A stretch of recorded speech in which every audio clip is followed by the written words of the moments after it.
Welcome to the South Texas Amateur Tour Podcast, The Power Hour, with your hosts, Travis Salkowski, Dustin Hassan,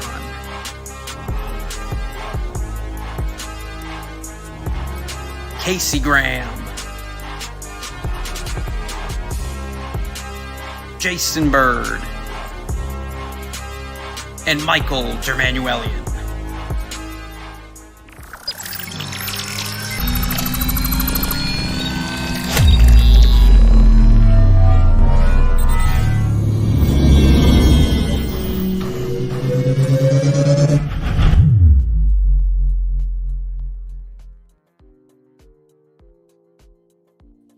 Good evening, South Texas Amateur Tour. Welcome to the Tour Power Hour. My name is MD. Welcome back. It's been a little bit since we've seen y'all. It's been 2 weeks. Labor Day weekend, we took the week off. We had some traveling. We had some stuff going on around the ambassador schedule. So we are back and here to talk about Mission Del Lago 2-person best ball recap. Take a look at our winners. Talk about our point standings. Point standings have been updated. Lots of changes in the point standings. Talk a little bit about Cedar coming up this weekend. Almost sold out. Closing tomorrow. We have almost registration open. The last event of the summer season. And then we are into the playoffs. So lots to talk about tonight. It is going to be a rather quick show. But lots to talk about. So let's dive right in. But before we do that, let's go ahead and bring out T-Sal. Welcome to the show. That was fun. Hey, bud, how are you? It's Tuesday night. It's just you and me tonight. It is September the 12th. It's 8:03 p.m. Quick show tonight, coming back after an off week. It felt weird not doing the show. I know you were out of state golfing, so I was with this handsome group of tour travelers. Tour travels guests playing in a tournament in Missouri where Mike Sherman lives. Second place for you, Micah and Sherman. Great finish. Yep, nicely done. You played well. Yeah, it was a nice weekend to get out and go play some different courses. A couple of those courses I've already seen because I've been up to Missouri to Sherman's house before. But yeah, it was great to go play some different courses. I played 5 straight days of golf, plus I played like probably 5 or 6 rounds on the simulator at Sherman's house. Oh, terrific! Good job. That's awesome. Good play. Yeah, no, it was a lot of fun. But glad to be home. Glad to be back in Texas. Brought some cool weather with us. We're going to get to 88 on Sunday. And, so we were just outside. We were just outside right now, coming back from a school function on a Tuesday night. And Sabrina just said, "Whew, I think I need a hoodie. It's chilly." I'm like, "What are you talking about?" I mean, good Lord. But yes, you're right. Some temperature relief, some rain in the forecast for the rest of the week. And I think the high temperature tomorrow was 89, maybe something like that. Yeah. Yeah. So maybe fall is creeping in a little bit, just in time for a playoff push. Maybe. I don't know. I tell you what, it really does throw you off though. Talking about that weather, it's in waking up in Missouri. We're getting up at 6 o'clock every morning and kind of getting prepped and ready, and we're trying to do some early morning tee time. Well, it's 59 degrees in the morning. You get out on the golf course, and the cold didn't bother me. The cold wasn't the issue. The cold never bothered me anyway. I know. I didn't want to say it. I went 6 days without a goddamn Frozen reference, and it was great. Yes, I'm so sorry. But you forget that you're losing distance in the cold air. I love golfing in cold weather. If it's going to be cold the whole day, right? I mean, everybody who's golfed with me knows that I come prepared for everything, right? I'm prepared for everything all the time. I golf so little that I still want to perform at the highest level possible, but I don't necessarily know what's going on all the time because I golf so little, right? So I just need everything for every scenario. And if I got to change clothes multiple times throughout the day because it's 55, 55, 85, 55, that's very difficult. We were still getting to get bigger. We were still in the, we got up to the mid 80s, but it was nice to go wake up, have a pair of shorts on, your polo, and then just throw I just threw on a Rowback hoodie, and I had it off by the third hole or something like that, and it was perfect. I think that is my new favorite golf outfit. Is just lightweight hoodie with lightweight. I'm super Fabletics right now, right? So Fabletics chinos with the Tour Travels hoodie would be my favorite. The joggers and hoodie look is my favorite look. I love that that's acceptable on the PGA Tour on TV. You're turning the television on Sunday and seeing dudes with pants with cuffs on it above the ankle. Well, to be fair, what they call the joggers for me are still standard length, except they're just a little bit, they look like dress pants on you. They still look like friggin' pants on me. And I order them in short. Yes. And they're just my 30 inseam. It's still what I need. Actually, someone actually made a high water comment to me at Mission Del Lago a couple weeks ago. My Fabletics were a little short, and someone made a comment. It's the first comment I've gotten ready for the flood, Trav. Yeah. Well, but speaking of Mission Del Lago, that is how in sync we are, folks. Oh man, I hope everybody watching just giggled right there. That was good. Welcome to the Power Hour, folks. That's what happens when you have a week off. How much time we spend to each other? Yeah, we have a week off. There's no timeline, there's no script, and it's just word for word the same. It's good. Yeah. MD, take it away, bud. Mission Del Lago. Let's talk about Mission Del Lago. Obviously, we were at Mission a little over a week ago, almost 2 weeks ago. Golf course was in amazing shape. Maybe the best shape we've played a tournament at Mission ever. Maybe definitely up there. The greens were rolling phenomenally. I thought the fairways, with the exception of the one or two fairways, we know which ones they are, were a little rough, but everything else was great. The tee boxes were good. Pace of play was phenomenal. It's a two-person best ball. You kind of anticipate that pace should be good. But it was shotgun starts. With a shotgun. Yeah, shotgun starts are tough. That's what I want everybody. When we say pace of play was good, we're factoring in all of those scenarios. Shotgun starts 30 minutes slower. 30 minutes slower than a tee time start. And when you have a full field like that, I like the fact that it was a 4-ball because it kind of slowed it down just a little bit. And it just seemed like it was this methodical movement forward the whole day. I thought it was really good. And I think, you and I were talking about it. We were looking at scores, and it seemed, 75% of the field didn't actually take a full 18-hole score. Correct. People were picking up. People were. Yeah, that's something that's important to note too for pace of play in a 4-ball tournament like that. You don't always have to finish. If MD and I are partners, and MD's tapped in for birdie, and I'm in the woods for 7, I don't have to finish, right? That's just MD's just playing good right now. Tapping in for birdie all over the place. But yes, I thought that was the best course condition mission of the year for sure. Maybe there was a tournament last year where Mission was pretty doggone okay, and this I thought was really good. Food and beverage was really good. Clubhouse staff was ready for us. So from an operational standpoint, it was awesome. Yeah, and it was also cool because I think we also saw some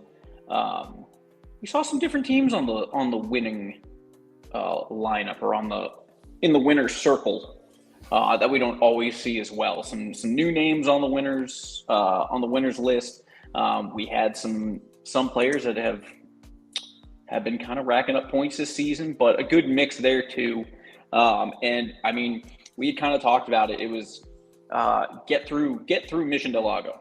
Anyone in the top 10, just survive Mission Del Lago, try and finish in that top 3-4 spot, whatever, and get ready, because once we get to Cedar and almost, it's back to playing by yourself, and you can go look pretty easily. We were talking about it earlier. You can go look at the top 10. You can go look at the top 50 right now.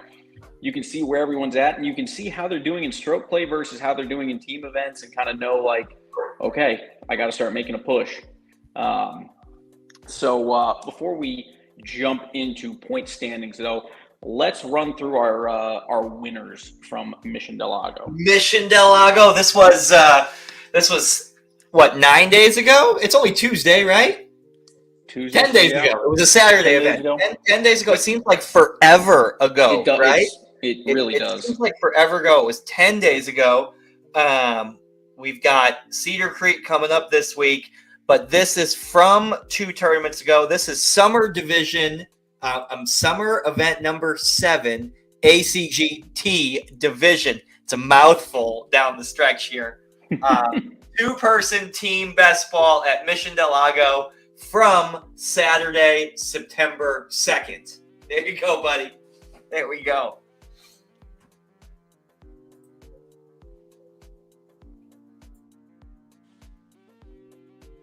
And Trev, you want to read the names? I'll pull up those pictures for us. I will absolutely. I'm getting distracted by every dog in my house barking right now, and I was shooting off some text messages there, but I got distracted. But yes, I'm ready to rock and roll. I will do my best. MD's gonna feed off of my energy here, and we're gonna recap Mission Del Lago. I'm ready to go when you are, bud. Let's go. Am I going and you're pulling up pictures, or are you pulling up pictures and I'm going to you? Nope, you can go ahead and just rattle off names. I will pull pictures. Terrific. We're going to go in order. We're going to start with Championship Flight. I'm just lost without Dustin on event recaps. You know? He is the recap master. So I'm going to do my best to fill into those huge Hondo shoes that Dustin fills. Championship Flight, 2-person best ball, Mission Del Lago, Saturday, September 2nd. Gross Championship Flight, Jeremy Jaramillo, Steven Evans, 6 under 66. This is a one-shot gross lead for them. Jeremy Jaramillo was wearing his Harry Potter invisibility cloak in this photo. So that is Steven Evans, and this win propelled him into the top 10, which we will see in a little bit here. Congratulations, Jeremy and Steven on the gross side. Moving over to net, Championship Flight net, Trace Davis and John Guerra. Love the polo there, John Guerra. Victory cookies are great. Laura Lewis, The Cake Place and More, our proud Victory Cookie sponsors. They look great. I love the colors. It was a Ninja Turtle weekend. Which certainly was. Trace Davis, John Guerra using every pop possible in their Champ Flight distribution, getting down to 15 deep net. Great job, guys. That is Championship Flight net, John Guerra, Trace Davis. As Dustin would say, moving right along to First Flight. Right along. First Flight gross side, Kane Ibarra and Danny Hernandez, 4 under 68. This is another partner with an invisibility cloak. It took us, with the shotgun start, it took us a minute to score, and it took us a minute to get the pictures. So we lost a couple people that way. We didn't lose them. They just had to leave. Danny Hernandez pictured here. His partner, Kane Ibarra, not pictured. Gross winners, First Flight, 68. Good job, guys. Great playing. First flight net goes to Bob North and Mike Champagne, 59. That's 13 under. Both pictured here. Big smiles. Bob North feeling good. Nothing like eating victory cookies and cashing gift cards. Birdie, the first hole. Scorecard looks really good. That's a really good win. First flight, hard to win in. Good job, Bob North, Mike Champagne, rounding out our first flight winners. Mission Del Lago two-person team best ball recap brought to you by The Cake Place and More. And Laura Lewis. Let's see if MD has the graphic. He had no clue I was doing that. Good job, MD. The Cake Place and More, Laura Lewis. There is her contact information. It is also available on our Facebook page. Her bakery is artwork. It's awesome. Second flight, Gross, Bobby Rosas and Chuck Rosales, 2 over par, wins second flight. Man, there was a time when even par, 2 over par was placing in champ flight, and now it's down here in second flight. Good job, guys. Bobby Rosas, Chuck Rosales. That win also propelled Chuck Rosales into the top 10, which we will see here in just a moment. Congratulations, Bobby and Chuck. Whew, deep breath. Net side, second flight net. Art Membrilla and Elijah Hendricks coming into victory lane. Good. Oh, rocking the shirt. Look at that. That looking good, Elijah, in that shirt. I don't want to say schmedium because I don't know, but that. Art Membrilla, Elijah Hendricks, 15 under as well on the net side. So consistency across the net winners. That is net 57. Art and Eli. Congratulations, guys. That's pretty stout score. Is that how I look at my shirts? Yes. That's exactly how you look. Thank you, buddy. I appreciate that. I trust you when you tell me that I look that way in my shirts. Thank you so much. No one fills out an Amazon small European cut like you. Amazon slim fit Euro cut small.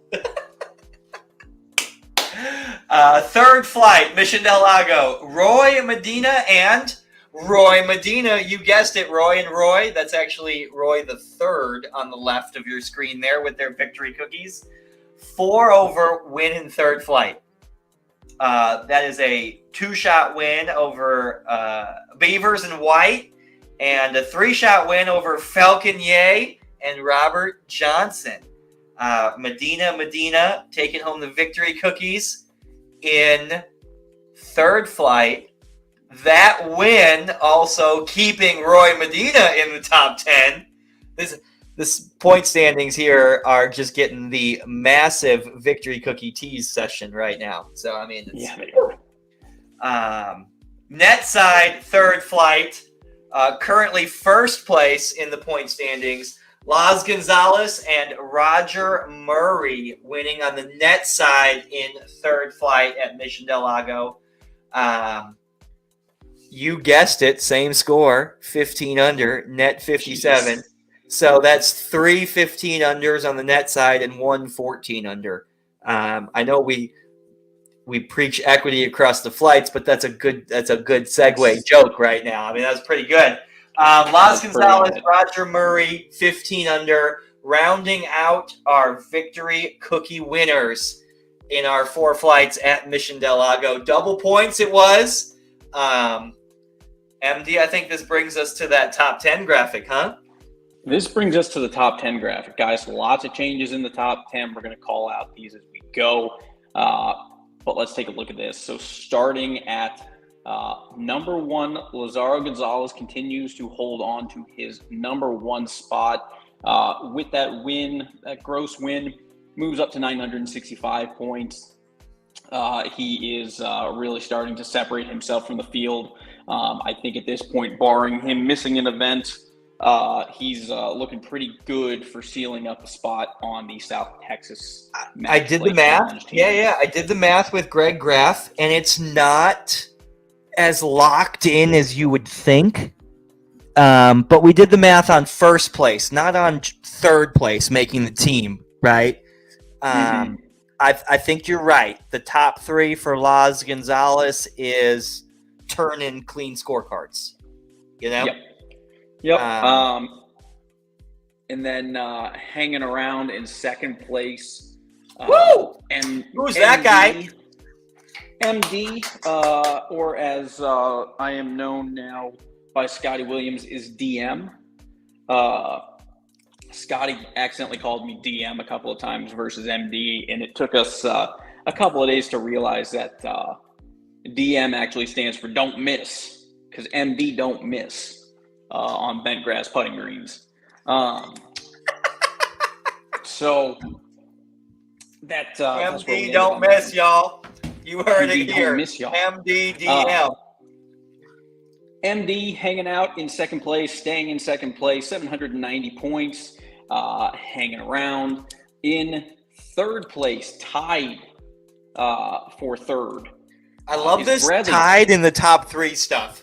That's super cool. And we're setting up for some drama down the stretch here. There could be tiebreaker scenarios going on up. I love it. I love it when there's a tie for three and extra people make the team. I love it. Yep. We are with Brad Gilbert, Greg Graff. Obviously, they didn't have the weekend they wanted at Mission, but it's enough to get Brad Gilbert up one spot, get him tied with Greg Graff, who stays at third place, and create that tie. Moving on to fifth place, and we're starting to see some real point separation here. Roy Medina moves up 7 spots. Absolutely huge weekend after that gross win. 705 points, moves up to 5th place. Followed pretty closely behind by Willie Nichols, who stays in 6th place, 690 points.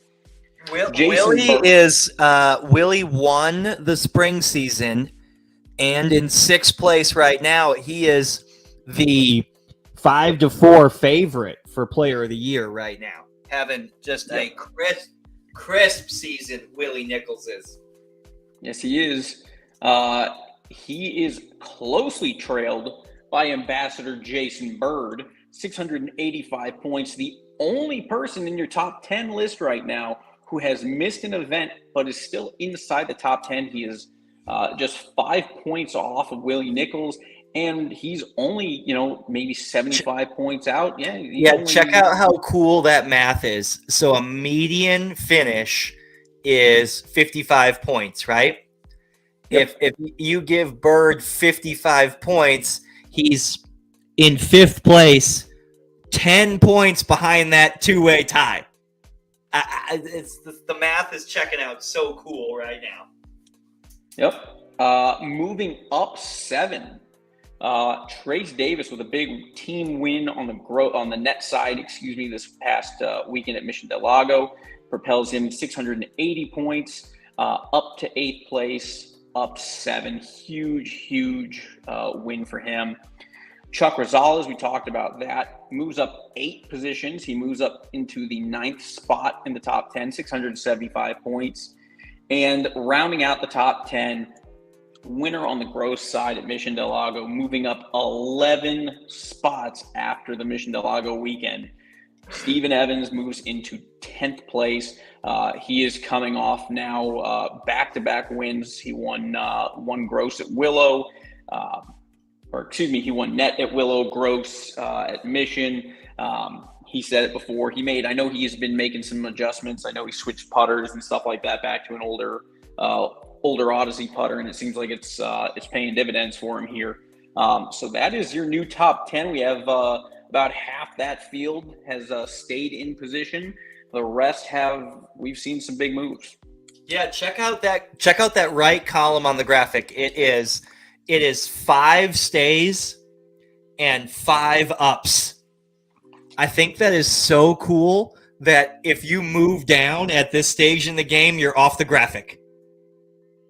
I think that's really neat. And 4 of those 5 ups were wins. So I think it's really cool that down the stretch, in event 7, in event 8, you can pull off a win and jump from 22nd to 10th, right? You're not out of it. I love the way we do the point standings in the regular seasons, because the regular season means something, right? It not only is there an opportunity to get you on the team, but every point matters for those starting playoff points. And the playoff schedule, the 4 rounds, the top 50 from the spring and the top 50 from the summer coming together in that first round of the playoffs, you get assigned a starting playoff value based on your finishing spot in the spring and the summer.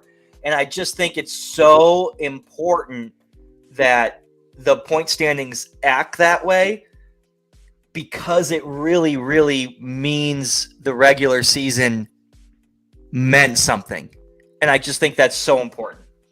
Yeah, and it means something, and it is more important now more than ever. We are walking into Cedar this weekend, a very formidable and tough golf course. We've been there already once this year for the alternate shot, but it's a tough golf course in general. It's a challenging golf course. It's a demanding golf course. Definitely some opportunities here for people to fall or to rise in the standings. So Cedar's going to be a lot of fun, and of course we're finishing off at almost with the 2-day PC Open. 450 points still available for grabs.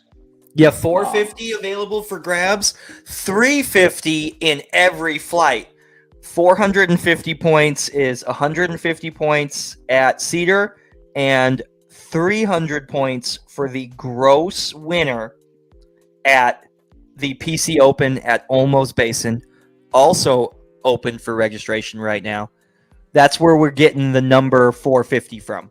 So there are tons of points. Winning the PC Open gets you an invite to the playoffs. So that's something that the major championships bring, is potentially an extra person to the playoffs. And I love looking at this graphic. This is my favorite graphic to look at. And then you start trying to do math, and you start trying to figure out who's playing good right now down the stretch. And Jason Bird's quietly having a really good season. He's striking the ball really well. He was out of town for that first event. And the other champ fighter on there, Steven Evans, with back-to-back wins coming into this home stretch. I played golf with Steven Evans this past weekend, and let me tell you what, he doesn't make mistakes. And when the pressure goes up, he gets a little quieter, and his ball striking gets even tighter. So I watch out for Steven Evans. Watch out for Jason Bird. We feel pretty good about Laz's chances of joining the team, right, MD? I think I think right now everyone should really be more focused on second and third place. I agree with that statement. And then you look at Willie on there. Willie's already on the team.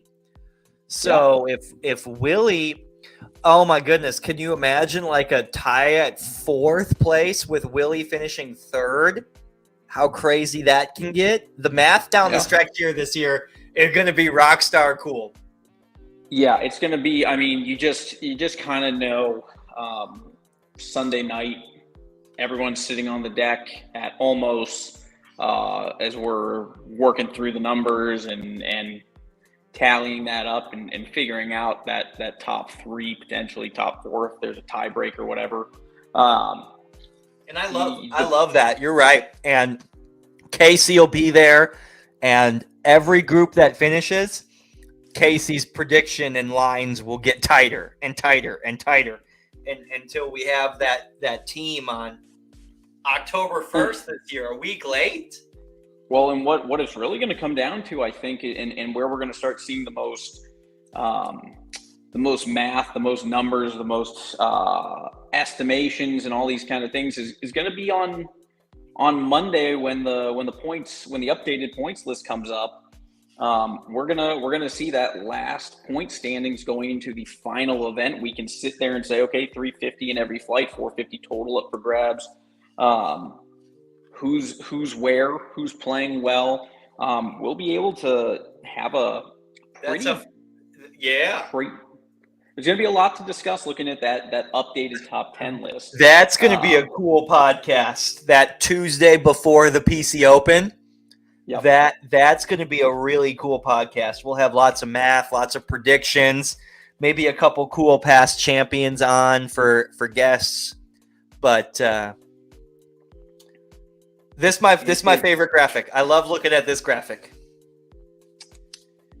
Yes, this is one of the few seasons I'm enjoying this graphic.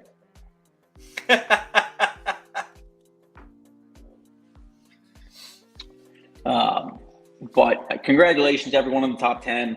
I don't think really anybody is out of it. I don't think anyone in the top 20 is out of it. We got lots of golf still left to be played. 2 days left. 2 events left in the season. I think it was big numbers, like 27 can still top 3, or 32 can still top 3, and then like 295 can still get in the playoffs. There's just big numbers still available. Yeah, I think I said it a couple of weeks ago. I'm like, I think the thing everyone should be focused on at this point, it's so hard to make the team in the season.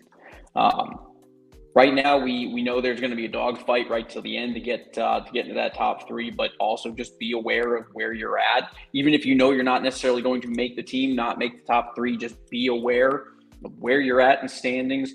Grab as many points as you can, because that's going to be such an impact once we head into the playoffs. Every place in the top 50 is another point to start the playoffs with. It effectively breaks all the ties through all the playoffs, right? Yep, and you're going to have the additional bonus points if you top 50 in summer and spring. Correct. Yes. So you have the potential to roll into the playoffs with 90 points, 100 points. Potentially, it's not impossible. You can roll in with almost a net win already in the bank, depending on how you've played the season. Absolutely. We have qualified golfers take the first round of the playoffs off. This is the playoff too many people start with no points and make the team. You got to play every first. It has happened. Somebody last year with 1 point made the team. Somebody the year before with 0. Yes, it's awesome. And we'll explain all of that playoff jazz in that PC Open special edition of the podcast in a couple weeks. And right now it's the playoff push. 2 events left to go in the 2023 regular season. How crazy is that? I honestly feel like we were at River Crossing like just a couple of weeks ago, playing golf, looking at the merch, getting our sweaters and getting some stuff prepped. Yeah, it feels like we were just there putting on the hoodies and shooting the promo video for the logo change, Yeah, I feel like we were just getting ready to roll out the 2023 season, and here we are. It's about done, which is just insanity. 2 events to go. Cedar Creek. Let's talk Cedar Creek for a second. Summer event number 8. Single points, 150 points per flight for the gross winner. This Sunday, September 17th, Cedar Creek, open for registration right now, closing for registration tomorrow at 5 p.m. Single-digit spots left. I was about to say probably less than 5 or 6 spots left. Yes. So get on. If you're close, you're close. If you're in the top 50, man, let's play and move up a couple spots. Every point matters at this time in the year. And I love that it's going to be Cedar Creek. And I'll tell you what, Almost to finish at the PC Open, Almost was in great shape. That's where I played this past weekend. I played with Brian Dishman, Steven Evans, Greg Graff, and Dishman swapped out for Lazaro Gonzalez. So got to play the back nine with number one in the point standings, which was a really cool experience for me. I love that. I got to play some good golf down the stretch with Steven Evans, so it was fun kind of pushing each other that way. But Almost is in really good shape. There's lots of green grass at Almost Basin. So really excited for this stretch, Cedar Almost to finish going into our top 100. Yep, it's going to be great. Cedar's going to provide the challenges it always does. Love that golf course. I'm looking forward to getting out there and playing. And then, Almost, here we come. That's going to be the only golf course this season that I'm going to actually come down early to get a practice round on, because I haven't seen that golf course since whenever the last time we played it was, like Willow. I'll tell you what, it was good. And it was number two was good. Even number two was good. It was good. Shout out to Mick Garza and the Almost Basin maintenance staff. Yep. So it's going to be a tight finish, but it is going to be it's going to be a hectic couple of weeks here. It's going to be a fun couple of weeks here. We got some exciting stuff coming up on the podcast. We'll have the playoffs. We're going to have the demo day that we'll have some more info about next week, and we'll talk more about that. We'll have some bigger shows coming up down the stretch here. But for now, guys, that wraps us up for tonight. Thank you all so much for joining us. Excited to see everyone back and ready to play at Cedar this weekend stroke play event. I can't wait. I can't wait. I love this time of year. I love this playoff push. Cedar Creek, open for registration, closing for registration tomorrow. www.stxamtour.golf. Sign up now. Cedar Creek and the end of the year major championship at Almost Basin, September 30th and October 1st. Also open for registration right now. MD, buddy, have a great evening. Love you. Great show. Everybody, I look forward to seeing you this weekend at Cedar Creek. Play well, practice hard. Every point matters. Every point matters. Guys, we will see you on Sunday at Cedar. Have a good rest of the week and get ready to play. Good night, everyone. Have a good night. Thanks for watching, y'all.